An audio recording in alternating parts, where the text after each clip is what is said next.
Welcome back to another episode of Innovation Minutes Live. Today, we are talking some more about the future of work, but really innovation in the workplace and the many forms that it can take. It's not one size fits all. And, there are a lot of companies doing a lot of interesting things, and they don't look all alike, and they certainly don't produce all the same results. And so this conversation was sparked by a letter put out by Jeff Bezos of Amazon, who has a philosophy about running a day one company and not a day two company, with the difference essentially being that a day one company is constantly innovating and thinking beyond routine and always looking to please the customer, whereas a day two company is more about protocol and process and becomes a bit more complacent. Mm-hmm. Yeah, and I think if I remember correctly, his take on it was that day two companies basically get to the point of stasis, which is an interesting word, and then eventually decline. Which I think you could argue a number of different ways whether that's true or not. But yeah, and I think to his credit, we could critique Amazon on all sorts of things, but I would not call it static. And I think it really is living up to the ideals that he sets out in differentiating day one versus day two, and it continues to be prosperous and expand and be successful.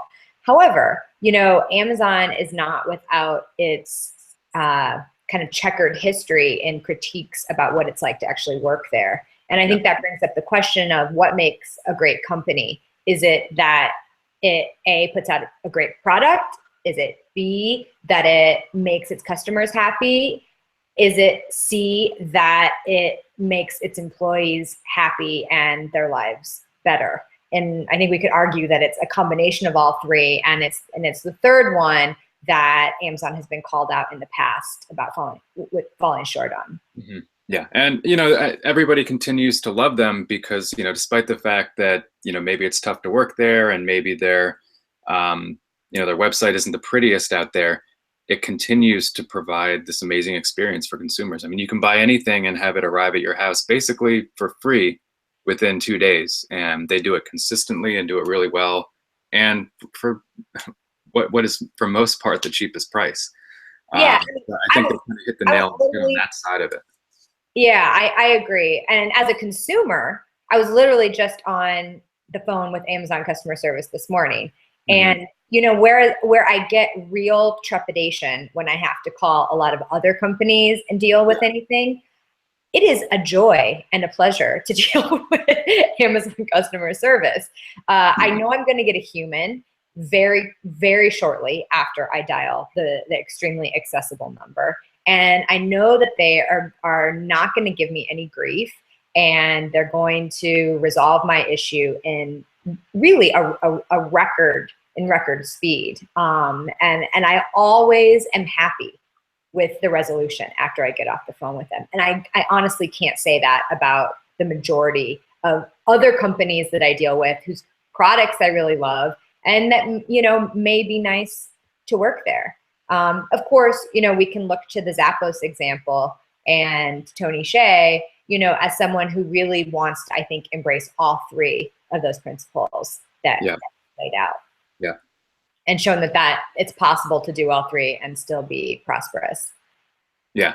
Granted, the holacracy implementation, I think, turned off a lot of people. But, I think part of that process is that there's going to be some people who it's just not compatible with. But I think you have to applaud him for at least taking the big step to make that effort of really, building a business on all three of those pillars. Absolutely. And kudos to him for being a large corporation that basically went in straight up startup mode, to a radical degree. I mean, we've talked about other companies that are able to implement startup principles like Starbucks, for instance. But, Zappos went all in on it. And just like a lot of startups, those early days of figuring out how you're operating, you can flounder a little bit, but I really do respect his commitment to constantly bettering the way that they work there. Yeah, and then just to tie it back to Jeff Bezos, I think anybody who's worked at a startup, those early days are often the most fun, and that's when you have the most energy, and that's when the most exciting things happen. So I understand that that's what he's after. I'm not sure that that's necessarily what he's captured in terms of what it's like to work at Amazon on day one. It seems like it might be a little bit of a different experience, but I think he's in the right place. It's just a matter of executing on the other pieces of that. Well, I know we would love to hear whether your company, whether it's a startup or a corporation, or if it's the clients that you work with, are operating as day one or day two companies, and sort of what their hurdles are in embracing this day one mentality. So please find us in the comments and let us know. All right, and we'll see you next week. Thanks.